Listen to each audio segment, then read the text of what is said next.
Buenas tardes a todos, bienvenidos. Hoy tenemos una sesión muy interesante. Estamos aquí desde la Fábrica de Artes y Oficios en El Faro, en Quintana Roo, desde la colonia Villas Otoch, y un espacio muy interesante para el cambio de cultura, para el acercamiento a la educación, y tenemos, hoy también invitados especiales de la Universidad Pedagógica Nacional. Por favor, preséntense. Chicas, todas muy lindas, muchas gracias por estar aquí. Daily, muy buenas tardes, ¿cómo estás? Bien, Diego, muchas gracias por la invitación, y compañeros, gracias igual por la invitación y por contribuir a este foro educativo en el que vamos a compartir desde nuestras experiencias. Muchas gracias. También tenemos a nuestra compañera. Por favor, acércate un poquito a nuestro micrófono. Muchas gracias. Hola, Jocelyn Zavala, también estudiante de la maestría en Universidad Pedagógica Nacional en Educación. Pues también agradecida con ustedes por habernos invitado en este espacio y esta pequeña mesa de debate para dar a conocer nuestras experiencias aquí en las aulas. Muchas gracias. Tenemos hoy un tema muy interesante. Hablaremos sobre la sociedad y la educación en Quintana Roo, y también tenemos a nuestras compañeras de este lado. Por favor, acerquémonos un poquito al micrófono, compañera. Hola, ¿qué tal? Buenas tardes, compañeritos. Hola, Diego. Pues muchas gracias por la invitación. Mi nombre es Celina Cruz Estrada y también soy estudiante de la maestría de educación en la UPN. Muchas gracias. Y tenemos también a Neri de este lado. Hola, Neri, muy buenas tardes. Hola, ¿qué tal? Saludos a todos. Pues muy agradecida de tener esta oportunidad, de esta experiencia como alumna de la maestría, pero también como profesora o docente frente a aula, y que me agrada poder tener un espacio en donde nuestra voz pues llegue más allá, ¿no? Entonces, bienvenidos todos. Excelente, muchas gracias. Y como les decía, hoy tenemos un tema muy interesante. Hablaremos sobre la sociedad y la educación en nuestro estado de Quintana Roo, un tema que pues es muy polémico, pues hasta la fecha hay mucho de qué hablar, ¿verdad? Tenemos algunas preguntas de las cuales estaré pues dando también la pauta para las opiniones, para las experiencias de todos nosotros, de todos nuestros compañeros que están acá, y de esa manera podemos pues hablar un poquito a manera de charla, de entrevista. También tenemos cápsulas informativas sobre la calidad de educación en nuestro querido Quintana Roo. ¿Y cómo estaremos en calidad de educación? Cuando hablamos de calidad de educación, a mis alumnos les he dejado investigar sobre cuál es la relación que tiene la educación y la calidad de vida en una sociedad, en una ciudad, ¿no? como la que en la que vivimos nosotros. Surgen muchas dudas, muchas preguntas, y surgen también una serie de listas en las que aparecen algunos países, algunas ciudades que tienen una calidad de vida interesante, ¿no? Por ejemplo, en Finlandia, por ejemplo, en Canadá, por ejemplo, incluso en países como Suiza, ¿no? Incluso en países latinos. Y hay una relación muy estrecha entre la educación y la calidad de vida de los países. ¿Cómo estaremos nosotros de manera general, no solo en nuestro estado, sino en México? ¿Cuál será la realidad de la calidad que tenemos de educación? ¿Hay forma de medir la calidad de educación? Chicas, ¿ustedes qué dicen? ¿Cómo ven? ¿Qué podemos decir de nuestra educación en nuestro estado de manera general? Daily, cuéntanos, por favor, desde tu punto de vista. Estaremos tomando algunas medidas, ¿no?, para cambiar esto. Cuéntanos, por favor, Daily. Pues mira, actualmente sí, yo considero que se están considerando pues ciertas medidas desde la parte de la inclusión de todos los estudiantes, ¿sí? Independientemente de su origen étnico, socioeconómico y cultural. Esto debido a la visión humanista que tiene la nueva escuela mexicana, ¿no?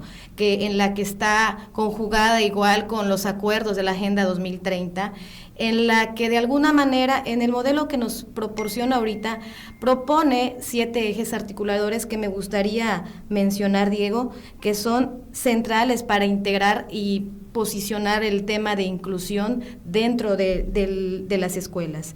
Esos ejes articuladores son la inclusión, el pensamiento crítico, la interculturalidad crítica, la igualdad de género, vida saludable, apropiación de las culturas a través de la lectura y la escritura y las artes y experiencias estéticas. Pero esto, Diego, nos lleva a un segundo punto importante, ¿no? No es solamente integrar esos ejes articuladores en los que ya nos está dando un panorama diferente de integrar desde diferentes ángulos la educación, sino ya nos lleva al siguiente punto, que es la autonomía curricular que se nos está proporcionando a nosotros como maestros.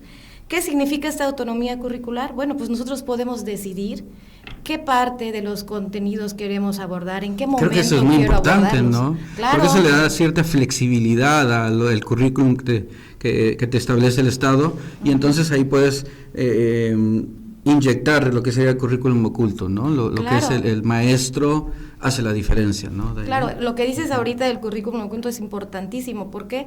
Porque tiene que haber esa parte que vas conectando con tus estudiantes, porque de esa manera puedes tú jalar esos temas de interés de ellos para poderlos integrar a lo que te piden como proyectos, ¿no? Que los integras en esa misma autonomía curricular. Pero ahorita viene una tercera parte, un tercer punto, justamente que tiene que ver con los proyectos, que pasan a ser sumamente relevantes, ¿no? Para hacer esa parte de inclusión, en la que tengo que integrar todos los saberes y las formas de aprendizaje de nuestros alumnos y hacer las adecuaciones necesarias para atender a la diversidad desde ese punto, ¿no? Y ahí es una manera en la que integramos la autonomía curricular, la metodología de proyectos a través del plan de estudios vigente de la nueva escuela mexicana.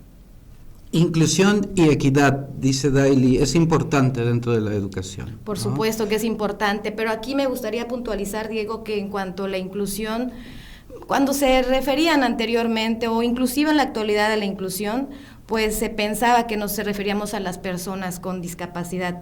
Sin embargo, el concepto que nos promueve ahorita claramente la nueva escuela mexicana es un concepto en el que nos hace visualizar o ver que inclusión es proveer o proporcionar o que los alumnos alcancen poder ser visibles, en los que puedan participar de manera activa, en los que no sean integrados, porque es muy diferente, en los que sean parte de la dinámica educativa dentro del aula, dentro de las aulas. No todos tienen la misma oportunidad, ¿no, Dailin? Uh-huh. Sí. ¿Cómo podemos integrar esto dentro del aula, chicas? ¿Alguna de ustedes lo ha integrado? ¿Alguna de ustedes ha hecho algo al respecto?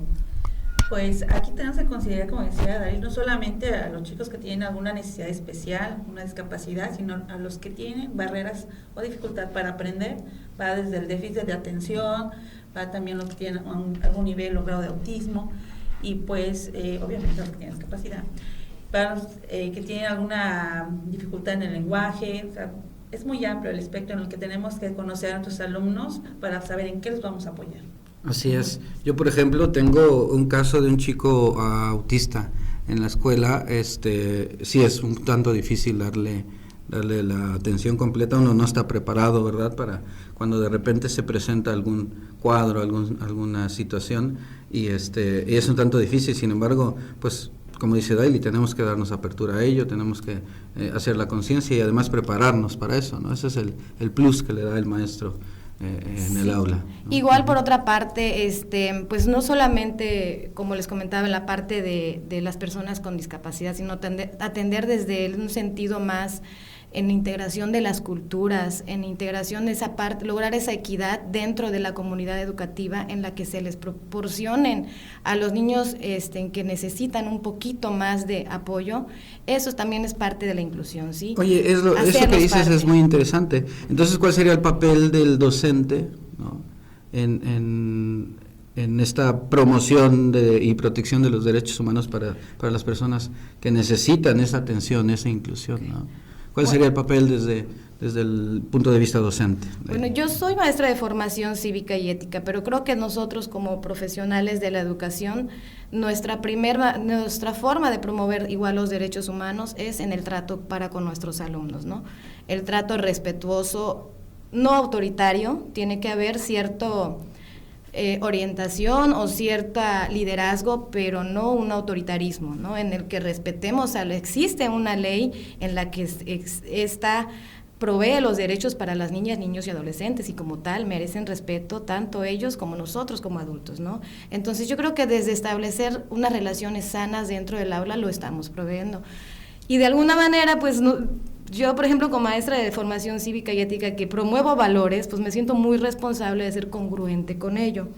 ¿Y qué es lo que hago yo? Pues dentro de esa dinámica diaria, esa conexión que intento tener con mis alumnos, mi base elemental para trabajar mi asignatura es la educación socioemocional.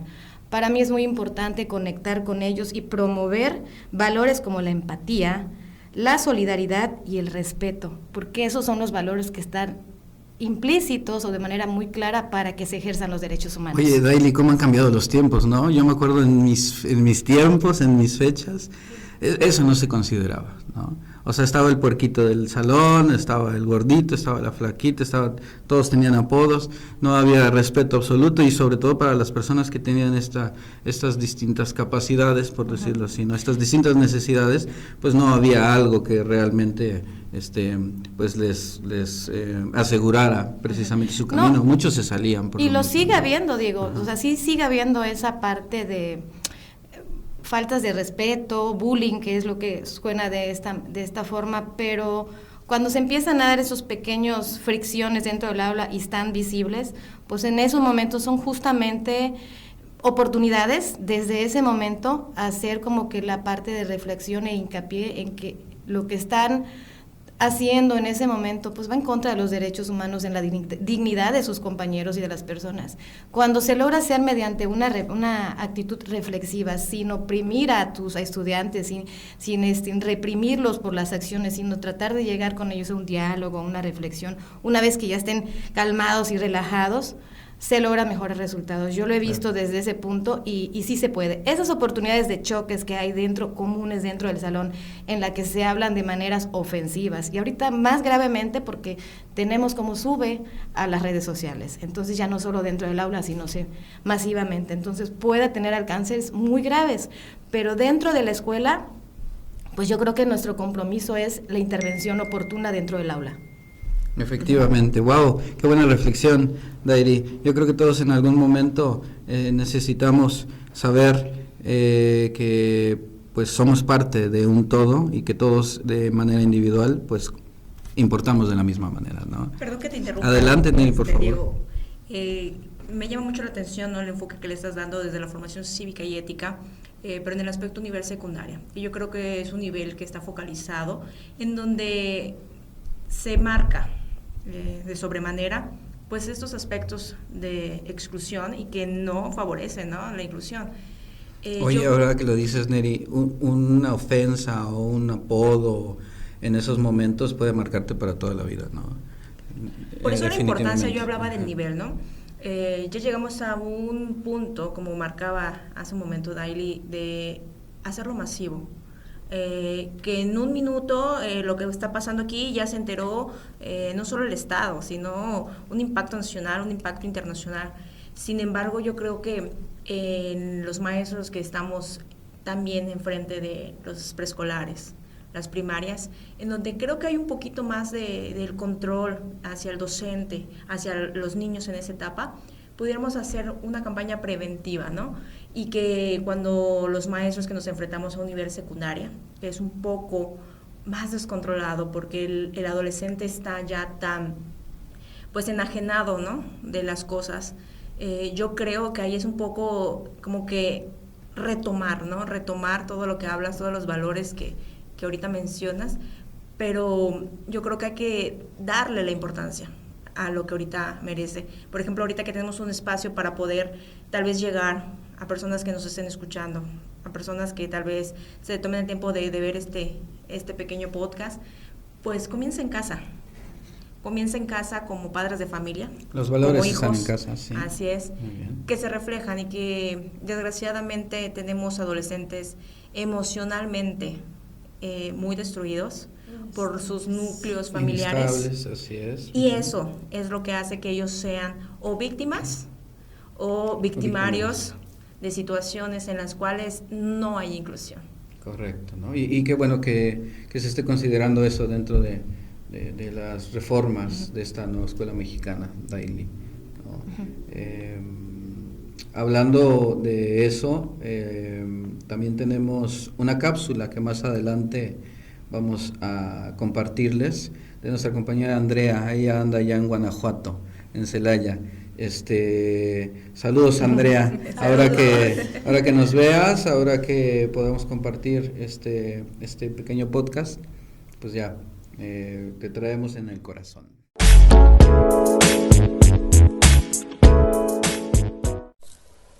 En el marco de la nueva escuela mexicana y del Plan de Estudios 2022, a través del arte se busca que el alumno pueda desarrollar de manera inteligente, sensible y emocional su propio cuerpo, desplegando sus habilidades físicas, su seguridad personal, el trabajo en equipo, el placer del movimiento corporal y sus potencialidades creativas.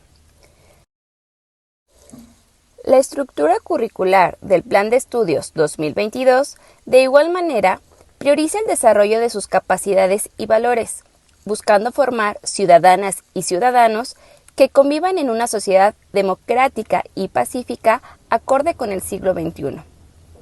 Lo anterior queda evidenciado a través del perfil de egreso que visualiza que los egresados de educación básica logren valorar sus potencialidades cognitivas, físicas y afectivas, a partir de las cuales pueden mejorar sus capacidades personales y de la comunidad. Otro elemento clave de la estructura curricular del Plan de Estudios 2022, que propicia la sensibilización y el valor formativo de las artes en los estudiantes, es el eje articulador artes y experiencias estéticas. A través de este eje articulador se fomenta la producción colectiva e individual de actividades en las que los estudiantes aprecien los detalles, los ritmos, el equilibrio, los contrastes de las experiencias artísticas, al mismo tiempo que los estudiantes tengan momentos de encuentro lúdicos y tengan la alegría de producir en conjunto secuencias de movimientos libres en donde se expresen las diversas emociones, pensamientos y sentimientos. Finalmente, el campo formativo, lenguajes, promueve que los estudiantes tengan la oportunidad de explorar, experimentar y producir creaciones individuales y colectivas que entrelacen con los contextos en los que se desenvuelven, utilizando diversas formas de comunicación y expresión, a través de sistemas visuales, gestuales, espaciales y sonoros. Es así como dentro de los principios de la nueva escuela mexicana y el marco curricular del Plan de Estudios 2022, el sentido de lo humano en la educación implica el reconocimiento, el cuidado y protección de las niñas, niños y adolescentes, propiciando el desarrollo holístico de sus capacidades y habilidades, siendo la base para una educación que fomente la formación de una nueva ciudadanía en la que prevalezcan los principios de solidaridad, igualdad e inclusión. Y bienvenidos nuevamente a nuestra emisión del día de hoy. Estamos hablando de inclusión, estamos hablando de equidad, estamos hablando de educación en nuestro querido estado de Quintana Roo, transmitiendo aquí desde el Faro, fábrica de artes y oficios, desde la colonia Villa Sotoch, en nuestra ciudad, en la ciudad más bonita del mundo, desde Cancún, Quintana Roo. Bienvenidos nuevamente a todos. Continuamos con nuestra emisión. Tenemos aquí un tema más del cual vamos a hablar. ¿Cómo podemos nosotros abordar la educación después de una pandemia, como lo fue el COVID de hace solo un par de años? Todos estábamos encerrados, todos estábamos, había un fantasma por ahí rondando en las calles.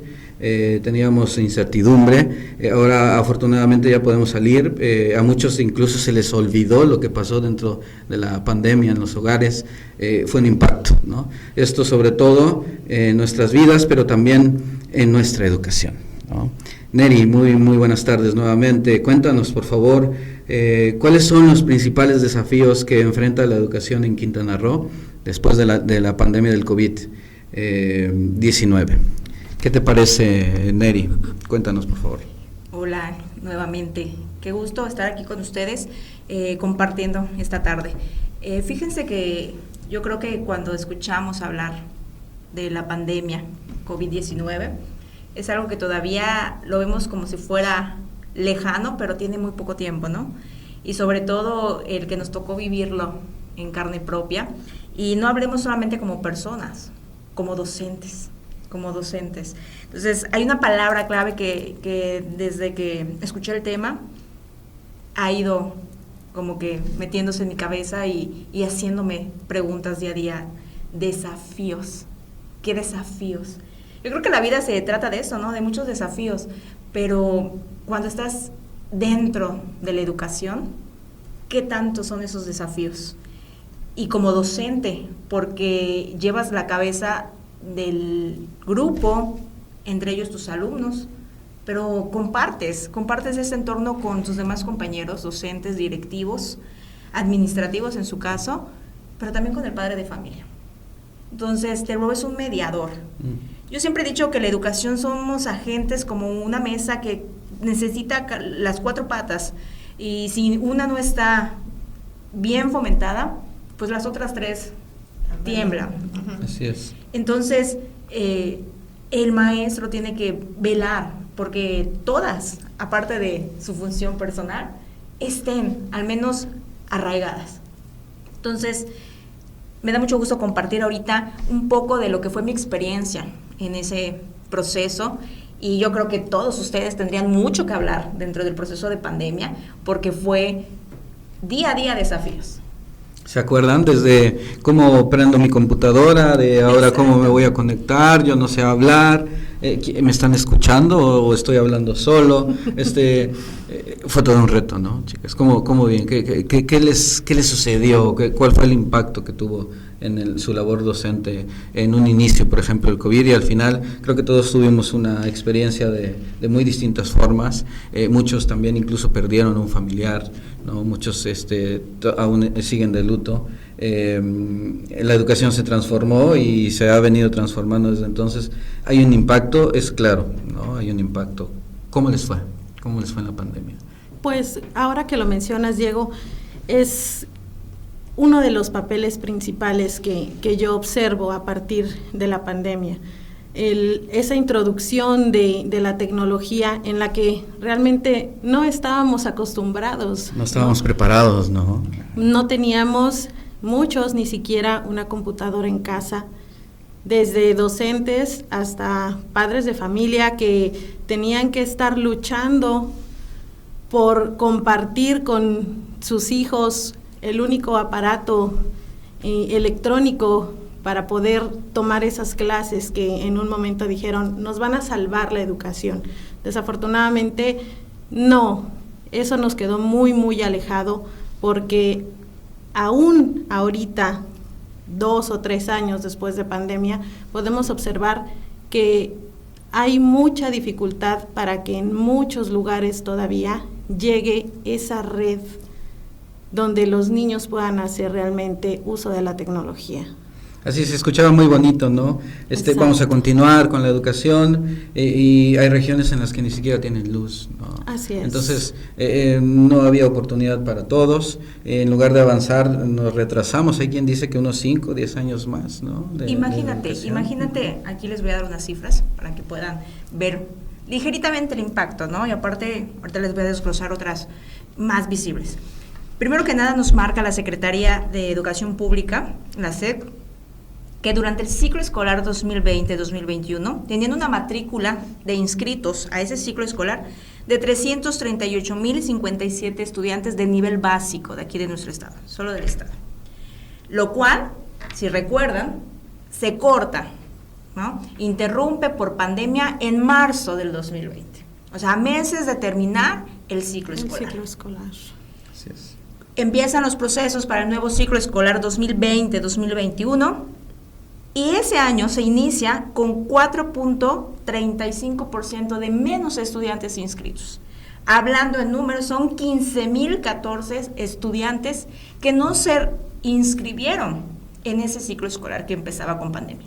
Digo inscribieron, porque mucho es que se hayan inscrito. Que estuvieron en la educación a distancia, yo creo que muy pocos. Yo creo que ahí es donde empezó el primer desafío, la ausencia. Efectivamente. Y todos vimos dentro de las aulas regresando que había carencias enormes, ¿no? La llamada generación de el COVID, precisamente, que pues no tiene esa formación que dentro del aula se pudiese dar, se intentó a distancia, podemos decir que dejó mucho que desear, ¿no? Compañera. Y sí. Lo primero, y que quiero recapitular, es que siempre como Estado joven, como un Estado multicultural, hemos sido emergentes en aumento a la matrícula escolar. Y ese año disminuyó demasiado, que hasta ahorita, aunque tal vez se recuperó inscripciones, pero no me van a dejar mentir, seguimos teniendo mucho lo que es el rezago educativo. Y lo que ha hecho un foco rojo en el rezago educativo son las inasistencias a clases continuas. Así es. Ahí es donde yo quería llegar, porque son esos desafíos en los que nos enfrentamos día a día. Exacto. ¿Cómo podemos superar estos desafíos, ¿no? ¿Cómo podemos hacer nosotros como docentes para superar lo que la pandemia nos dejó, ¿no? Porque nos ha marcado, sí, es algo que definitivamente a todos nos afectó de alguna de otra manera, pero ¿cómo podemos ser resilientes ante este punto? ¿Cómo podemos superar estos desafíos desde el aula docente, chicas? Daily, cuéntanos. Pues mira, desde mi experiencia, Diego, compañeros, a mí me ha funcionado que, como les mencionaba hace rato, mi forma de llevar a cabo mis asignaturas, ahorita estoy en formación cívica y en nivel secundaria, pero durante la pandemia estuve en nivel preescolar. Entonces, una de mis fortalezas para mis clases es la educación socioemocional, ¿sí? Es elemental y he estado implícita justo, de hecho, desde antes de la pandemia, ¿no? Sí. Entonces, fomentar y brindar esas herramientas para justamente tener niños resilientes, que esas situaciones críticas de la vida en las que no están bajo nuestro control, tener esas herramientas para poder sobrellevarlas de la mejor manera, creo que es algo que sí son herramientas realmente para la vida, ¿no? Necesarias. O sea, y independientemente de que sea para una asignatura, yo creo que emocionalmente lo hemos visto nosotros, si lo vemos desde nuestra persona, cuando no tenemos un buen día, cuando nos pasó algo, no es la misma actitud que tomamos ante nuestra rutina del día, ¿no? Lo mismo le pasa a los alumnos. Entonces, viniendo de una situación emergente tan desfavorecedora para muchos, para unos muy crítica, pues sí, hay muchas cosas que se pueden fortalecer desde la parte socioemocional, ¿sí? Ese es el punto que yo fortalezco, ¿no? Es mi manera de rescatar un poquito, ¿no? Esa escucha, ese apapacho, esa manera de darle importancia a las necesidades emocionales de mis alumnos. Ok, sí, te escucho y vámonos, ya voy metiendo mi asignatura, pero para mí es importante escucharlos y sentir, ¿no? Importantísimo, ¿no? Porque somos seres emocionales. Uh-huh. Y que además empatía. fue eso, empatía. Y que además eso de la pandemia pues nos vino a afectar precisamente a eso, a las emociones, ¿no? Uh-huh. El estrés y nuevas enfermedades que tienen que ver precisamente con los sentimientos que sufrimos en la pandemia, pues generaron todos estos, nosotros lo podemos ver en los chicos, ¿no? Todos estos fenómenos. Y precisamente, pues hay muchos desafíos, ¿no? Neri, cuéntanos, ¿qué otros desafíos podemos nosotros superar? Justo ¿no? hablando de lo que Daily menciona como su experiencia, trabajar la parte emocional. Uno de los desafíos más importantes que nos deja la pandemia, el COVID-19, fue esa fragilidad en todos nuestros estudiantes, pero no solo ellos, sino también de nosotros como docentes. Muchos docentes, me incluyo, tuvimos esa parte de que no estábamos acostumbrados al encierro. De mi parte, yo por algo estoy en las aulas, por algo estoy frente a grupo con los alumnos, porque ese contacto ¿no? De estar en un salón, de tenerlos, de poder tener ese contacto, de sonreír, de darle la palmadita. Contacto humano, ¿no? Así es. Verlos a los ojos también es importante. Claro, entonces siento que todo eso hace falta demasiado, y fue un par de aguas poder descubrir que también como seres humanos profesionistas, ¿no? Muchos ya docentes con maestrías, doctorados, posgrados, no supieron cómo manejar estas emociones. Y caímos en ansiedad, como decía Diego, y caímos en estrés, y muchos tuvimos hasta problemas de salud, ¿no? Pérdida de peso, aumento de peso, que se nos caía el cabello. Entre el querer sobrellevar esta educación a distancia y el querer aprender las tecnologías, que creo también otro desafío, y que yo creo que ahorita va a ir, mira, como de la mano el próximo tema de las tecnologías, ¿no? Ese impacto que logra. Pero les dejo la reflexión que decían en algún momento que los maestros podíamos ser reemplazados por máquinas.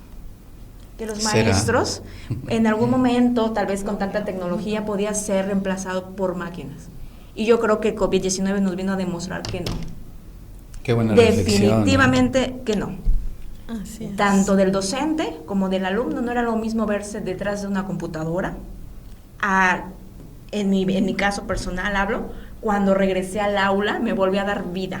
El volver a mi rutina y irme a la escuela, entrar en contacto con los chicos, con mis niños pequeños. Con los compañeros maestros. Con los compañeros ¿no? maestros. Yo creo que somos entes sociales. Exacto. Vivimos de eso. Y a los que nos dedicamos al aspecto o al área educativa, es lo que nos da vida, es lo que nos hace pensar en qué sigue, en poder seguir esforzándonos, preparándonos, toda esta rutina de ser cambiante para el pro, para promover, para demasiadas cosas. Entonces, ese desafío socioemocional en cómo tuviste que adaptarte a una educación a distancia, que no se sabía, no había un instructivo, no había de que, a ver, paso número 1, paso número 2, para nada. Nos lanzaron, al ahí se va, a todo yendo sobre la marcha.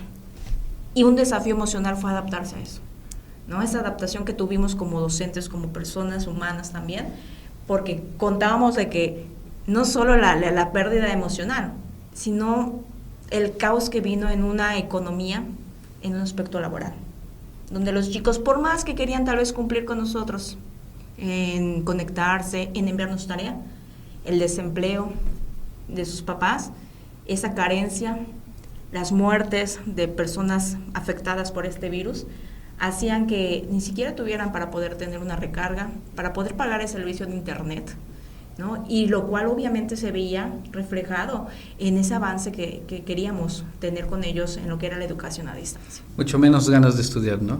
Y bueno, efectivamente, ahí está el impacto de lo que fue el COVID en la educación. Hay muchos retos, los tenemos que afrontar y continuaremos, ¿verdad?, desde la labor docente con el dedo en el renglón. Hacemos una pausa y regresamos con el siguiente tema, tecnologías en el aula, y a cargo de nuestra compañera Jocelyn. Muchas gracias, continuamos. Y bienvenidos nuevamente, regresamos ya desde aquí, desde el Faro, Fábrica de Artes y Oficios, ubicado en la colonia Villas Otoch, es de la ciudad más hermosa del mundo, Cancún, Quintana Roo. Regresamos con nuestro tema. Hoy también estamos hablando del papel de la educación, el papel de las tecnologías, cómo podemos nosotros utilizar la tecnología que tenemos, porque bien dicen que nos ha traído muchos beneficios. Hay mucha controversia al respecto. Algunos dicen que en lugar de apoyarnos nos ha retrocedido en la educación. Los chicos ahora ya nada más se meten al chat GTP y ya bajan toda la información, ya tienen la tarea hecha. ¿Qué es eso? Y no aparece de hecho en la red, o sea, en ninguna parte, como si fuera suyo, ¿no? Incluso hasta ponen opiniones y todo en los ensayos. Pero esto, ¿qué tan producente es para nuestra educación? ¿Qué tanto nos ha ayudado? ¿Cuál es el papel de la tecnología, Jos, en la educación en nuestro estado? Bueno, Cuéntanos. pues ya hablamos que la pandemia nos trajo mucho estrés con la tecnología, ¿no? Pero también valdría la pena hablar un poquito de esas bondades que nos trajo. Yo considero que podemos hablar de tecnología y que llegó para quedarse. No podemos retroceder, no podemos decir, híjole, es que no sé, es que no puedo. El no puedo actualmente ya no es válido, ¿no? Cierto, ¿no? Tenemos que adaptarnos. O te adaptas o te mueres. Exactamente, ¿no? Y más nosotros como docentes, no podemos plantarnos en un aula y como bien lo citas, ahora los chicos nos superan. Definitivamente vemos niños de 2, 3 años en preescolar que ya traen una tablet, que ya traen el teléfono de mamá y que inclusive hasta lo utilizan mejor que nosotros. Entonces, no podemos quedarnos atrás. Claro. Lo que tenemos que hacer es a ayudarnos de ello, ¿no? O sea, yo creo que no está mal utilizar la tecnología, o no todo está mal en la tecnología, sino más bien el cómo lo utilizas, ¿no? Exacto, a eso iba. Yo creo que actualmente la tecnología nos ofrece a nosotros como docentes esa oportunidad de poder crear nuestros recursos para poder transmitir de mejor manera aquellos aprendizajes que queremos dar. Es bien sabido que el juego es como que una herramienta principal para poder transmitir esos conocimientos y ahorita actualmente hay... Gamificar, ¿verdad? Exacto, se llama la educación. gamificar. Está muy interesante. La verdad es que yo lo he ocupado Kahoot y estas aplicaciones que ayudan en los quiz, los exacto. quizzes, sí, Interactúan y son muy buenos. A los chicos les llama la atención, están en las pantallas, pero se puede ocupar para el bien, ¿no? La tecnología. Así es. Aprenden además. La verdad es que la facilidad que tienen las tecnologías para poder nosotros comunicarnos con los chicos a partir de diferentes lenguajes como lo son el texto, las imágenes, los videos. Los videos justo que lo tanto que les nosotros gustan. estamos haciendo Exacto. ahorita, ¿no? Así El es. poder hacer un audio y poder llegar a el lugar más recóndito e inesperado en cuestión de segundos. Yo creo que esa es parte de esa bondad que también nos trajo la tecnología. Claro. Y ahora como lo dices suena bien bonito, déjame decirte, o sea, nos das un panorama que se ve muy alentador, ¿no? Utilizar a nuestro favor y para el bienestar de ellos. Así es. Pero como todo tendríamos más bien que direccionarlo, ¿verdad? ¿No? El de orientarnos, el de no dejar que los chicos solos estén ahí perdidos en el teléfono tanto tiempo, sino que más bien enseñarles a ocuparlo, enseñarles a utilizar la tecnología para aprender. Todos los días podemos aprender por nosotros mismos. Exactamente, ¿no? Justamente yo leía un documental donde decía que cuál era la manera efectiva de nosotros poder transmitir conocimientos mediante estas habilidades digitales.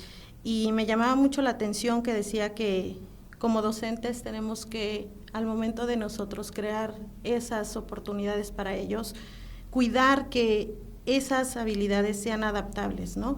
Que puedan ser modificadas, actualizadas y personalizadas para justamente el momento, el lugar y las personitas con las que los vamos a utilizar. Efectivamente, ¿no? Yo creo que es parte de lo más importante, que sean flexibles, porque muchas veces, ya lo comentábamos anteriormente, ¿no?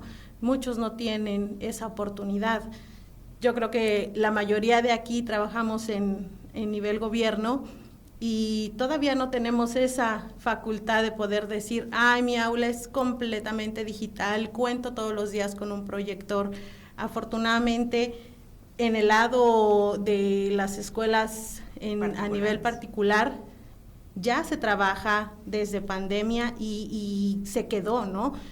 Los chicos trabajan con una plataforma digital, entregan sus tareas así, y qué bonito sería que en algún momento todas las escuelas pudiéramos tener esa facilidad de decir... Soñar, se vale soñar. Se vale, sí. claro, porque no tenemos esa cuestión, ¿no? El internet que hay en nuestras escuelas se queda en la dirección y nada más, porque cuando caminas a tu aula, resulta que esa señal ya no llega, ¿no? Entonces... Esos son los retos, ¿no? Esos son los retos precisamente. Es un reto más, así es. Efectivamente. ¿Cómo podríamos integrar entonces de manera efectiva una herramienta digital, una herramienta tecnológica en nuestro quehacer? ¿Cómo podríamos utilizarla para lograr un aprendizaje significativo? Ayúdame. Chicas, Celi, yo ¿qué creo piensan, que- Celi? Tengo una experiencia reciente con los chicos de secundaria, que es en el nivel donde yo estoy impartiendo clases. Mi asignatura es historia, entonces el manejo de la información pues es como que la bala aquí de aprendizaje, y hubo la oportunidad de dejar el proyecto de una línea del tiempo, característica de la asignatura, pero en esta ocasión se manejó la versión digital. Les hice una lista de las aplicaciones, programas, página web que podrían hacerlo en línea, ya tuvieran una computadora, una PC, una tablet, celular, porque en estadística dentro de mis chicos yo creo que 99.99 tienen acceso a un dispositivo, ya sea de sus padres, ya sea personal, tienen la oportunidad. Me sorprendió bastante el nivel tan contrastante dentro de los chicos. Hay quien lo manejó con una habilidad sorprendente que le agregó mucho más de lo que yo he visto, manejado.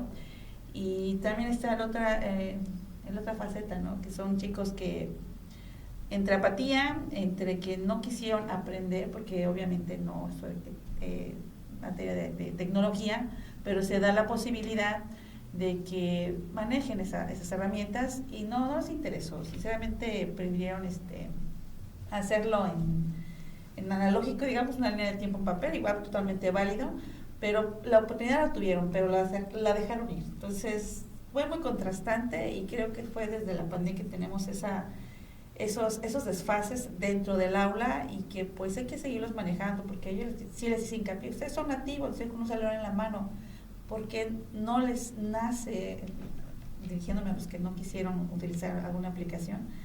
Y pues es que son para jugar, maestra. Esa fue su respuesta. Entonces hay que reorientar el uso de la tecnología. Esa fue mi conclusión, sinceramente. Es algo curioso. Es algo curioso, como comenta ahorita, su experiencia como alumno, ¿no? Ella siendo la maestra. Pero retomando todo lo que ahorita hemos hablado, ¿no? De la pandemia, del COVID, de las tecnologías y de todo, ¿cuántos maestros no estuvimos preparándonos porque fue algo nuevo esas tecnologías? Y como dice Celina, que tanto de los alumnos hay como negativas, como que todavía se oponen a poder tener estas experiencias. ¿Cuántos maestros no se negaban a poder hasta la fecha prepararse, capacitarse? Todavía, ¿quién se resiste? El miedo a poder utilizar una computadora, una plataforma, cuando sí direccionamos, como lo comentaba Diego, ¿no? Este proceso, yo que me incluyo, no tengo esa facilidad, ¿no? de tener toda esta tecnología fresca, y sobre todo no fresca, sino el que sea de fácil uso, ¿no? Yo tengo como que saberle por dónde meterme, qué buscar, qué bajar, todavía, ¿no? Estoy en ese proceso, pero como docentes, ¿qué no podríamos hacer utilizando estas nuevas tecnologías? Pero el punto es eso, redireccionarlos y que lo aceptemos, porque aún seguimos en esa pelea continua de muchos que sí queremos, que sí estamos, que exacto, y otros muchos que se resisten, ¿no? Resistencia al cambio. Y entonces ahí se marca mucho, se marca mucho esa diferencia tecnológica, porque cuando intentas innovar, cuando intentas crear, cuando eres parte de este cambio y no te resistes, híjoles, ahí llega como que la parte de que el por qué, ¿no? El por qué tú sí y el por qué otros no. ¿No? Entonces, siempre va a ser como que un dilema dentro de la cuestión ética, laboral, social, ¿no? Así es, muy bien. Retos hay muchos en la tecnología, en el uso de las tecnologías, y sobre todo para el uso en la educación, ¿no? Continuamos en un momento más. Estamos a punto ya de cerrar nuestro podcast. Muchas gracias. Regresamos en unos momentos.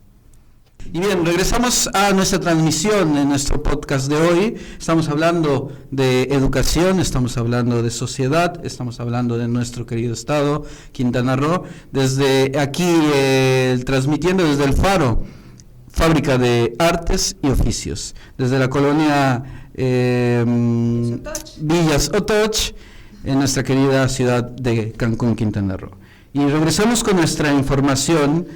Tenemos hoy también ya llegando ¿verdad?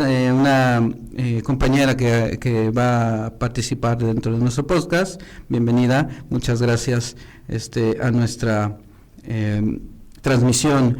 Tenemos la cápsula de nuestro compañero Frank, que nos va a hablar de cómo pueden las escuelas contribuir al cuidado del medio ambiente. Tenemos nuestro tema, nuestro penúltimo tema sobre nuestro podcast de educación, sobre la educación ambiental.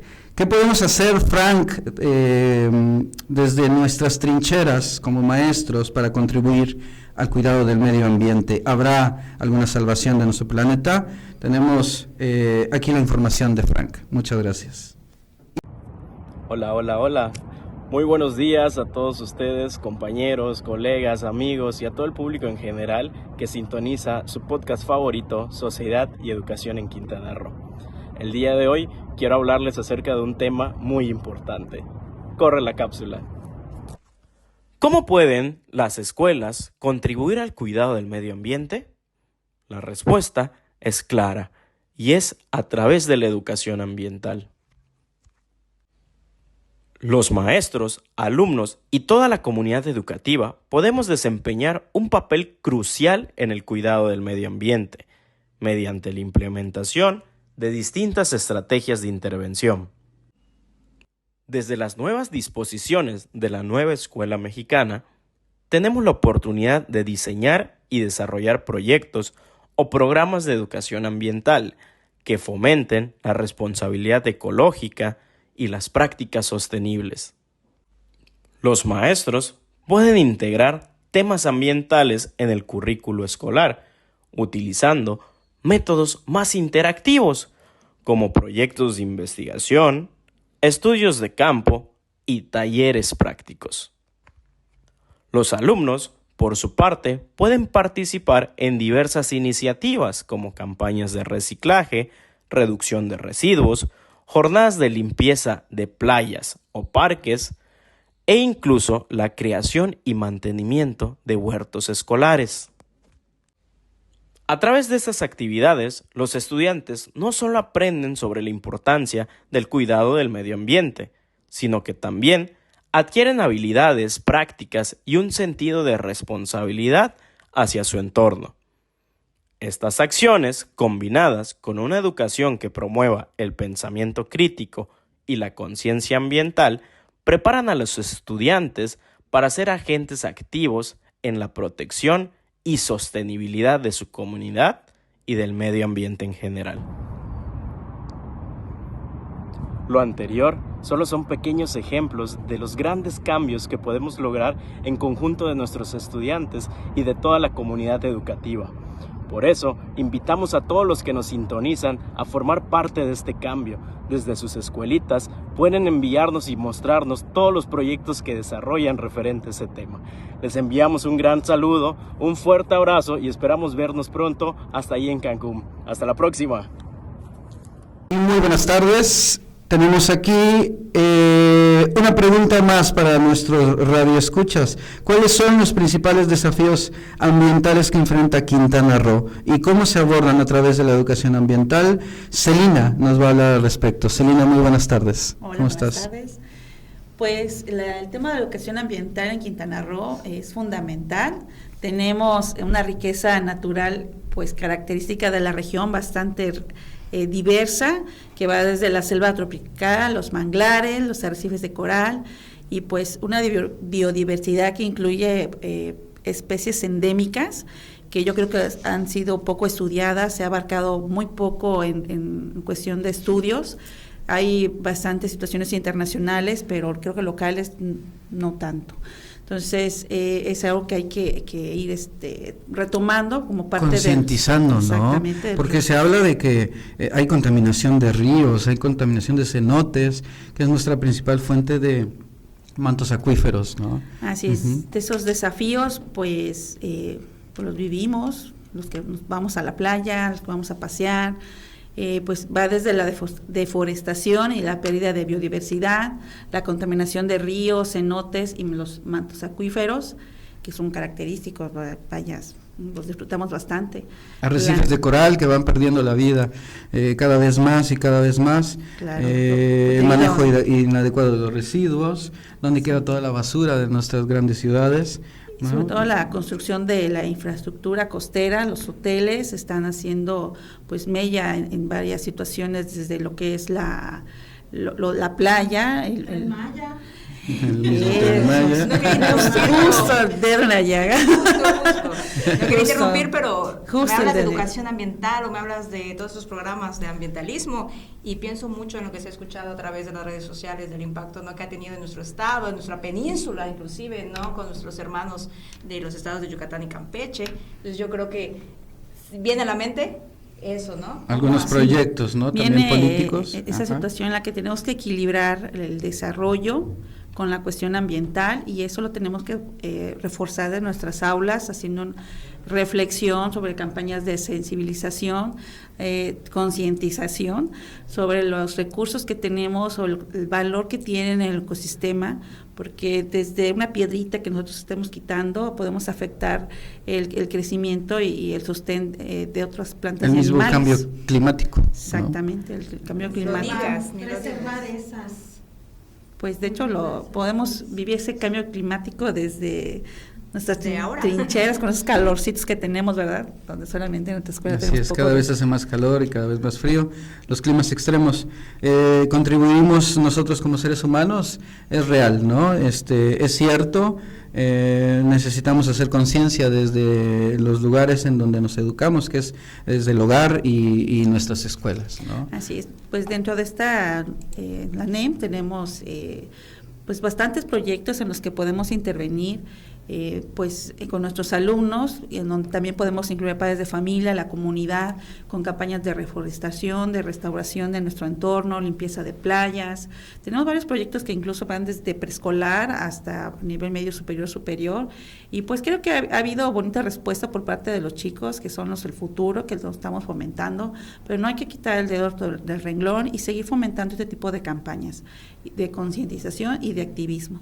Efectivamente, ¿no? Hay que contribuir todos para lograr un mejor ambiente, que a final de cuentas es pues donde vivimos, ¿no? Es nuestro espacio, y hacer conciencia de que pues la educación ambiental debe de estar presente dentro de nuestra educación, ¿no? Muchas gracias.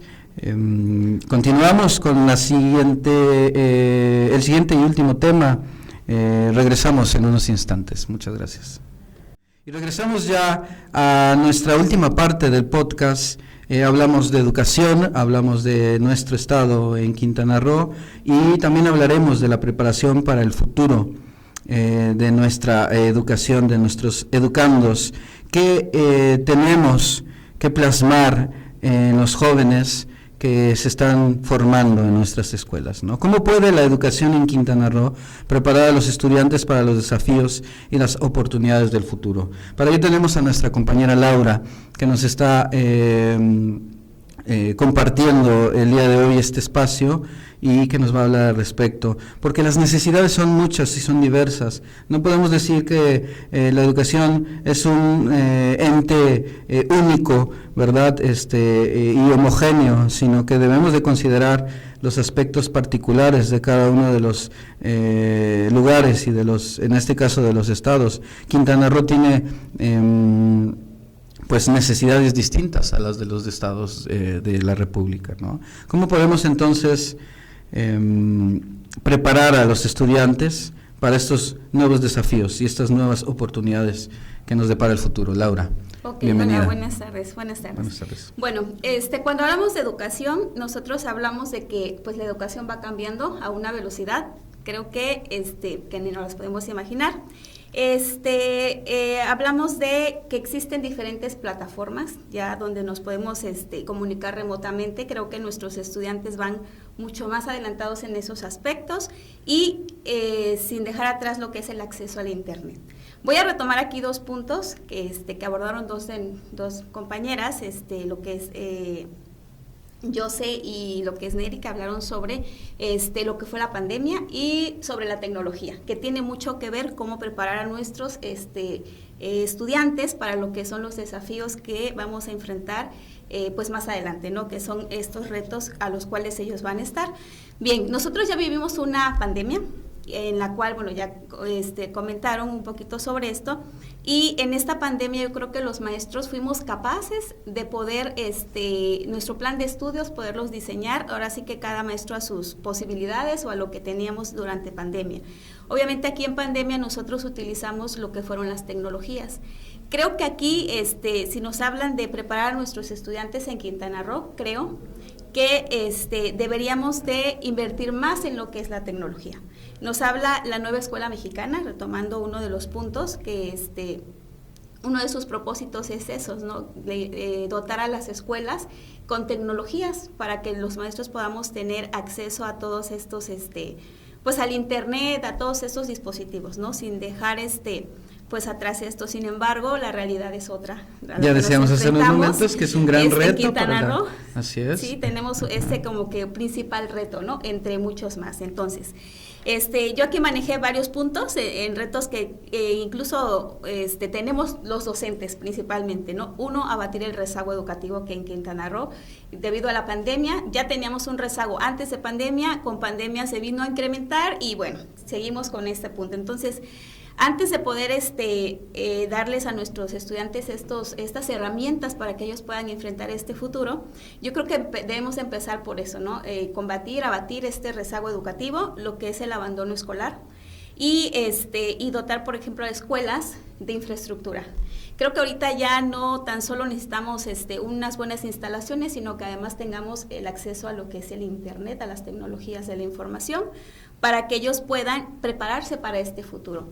En un foro de la Universidad de Anáhuac estaba leyendo que nos hablan de un 2055, ¿no? Donde ya van a tener todas las actividades que va a haber en el mundo. Wow. Van a ser actividades que serán automatizadas.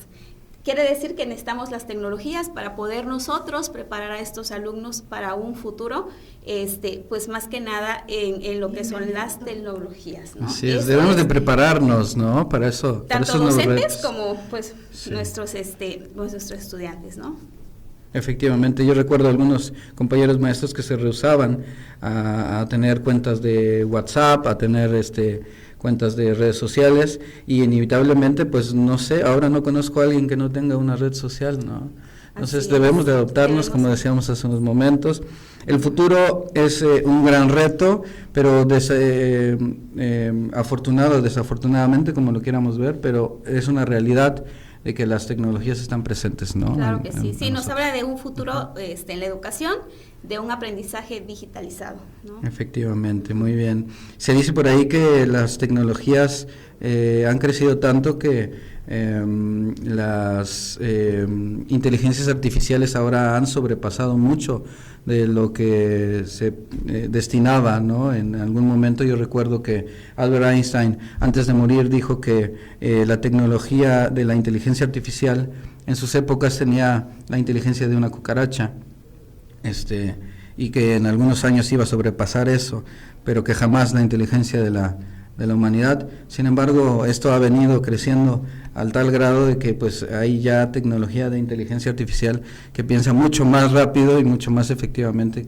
que muchas personas, ¿no? Es decir, sí, nos ha sobrepasado la tecnología y debemos de prepararnos en un futuro en el que pues tengamos las capacidades, ¿verdad?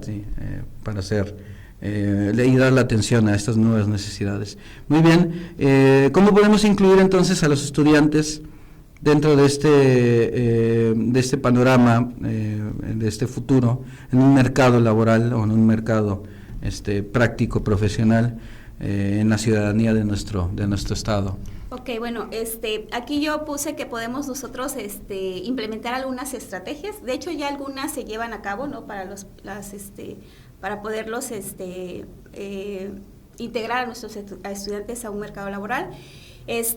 Hablamos de un currículum actualizado, ¿no? De hecho, la nueva escuela mexicana nos ofrece esa flexibilidad de poder nosotros adaptar nuestros temas o nuestras clases, pues ahora sí que como nosotros veamos el contexto en el cual estamos trabajando.